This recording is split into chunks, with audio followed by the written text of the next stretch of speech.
Hi viewers, তোমাদেরকে আমার আরও একটি নতুন ভ্লগে স্বাগত। আমরা চলে এসেছিলাম কলকাতা নিউ টাউনে প্রথম হ্যাঙ্গিং রেস্টুরেন্ট বিশ্ব বাংলা গেট।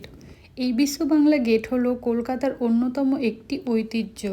এই বিশ্ব বাংলা গেটকে ঘিরে নিউ টাউনে প্রচুর লোকের ভিড় দেখতে পাওয়া যায়।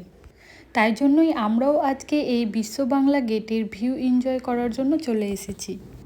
এই রেস্টুরেন্টের ভেতরে যাওয়ার জন্যে অ্যাট ফার্স্ট নাম এবং ফোন নাম্বার দিয়ে নিজেদের টিকিট বুক করতে হবে। এটাও বলে রাখি, টিকিট বুক করতে যদিও কোনো পয়সা লাগে না, কিন্তু তোমরা টিকিট বুক করার সঙ্গে সঙ্গে কেউ রেস্টুরেন্টের ভেতরে যেতে পারবে না।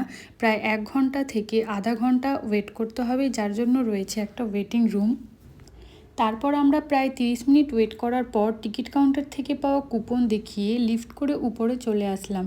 রেস্টুরেন্টটা ঠিক বাইরে থেকে যতটা দেখতে সুন্দর, ভেতরেও ঠিক ততটাই সুন্দর।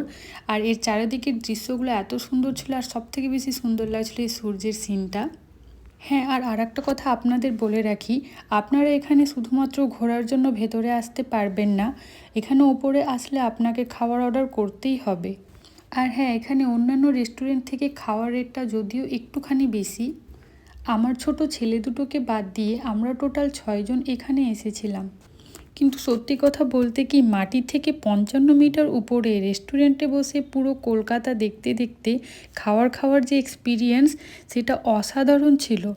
এই রেস্টুরেন্টে আপনারা বিরিয়ানি, পোলাও, সাদা ভাত থেকে শুরু করে চিকেন, মাটন, পনির, ডাল, সবজি সব কিছুর আইটেম পেয়ে যাবেন।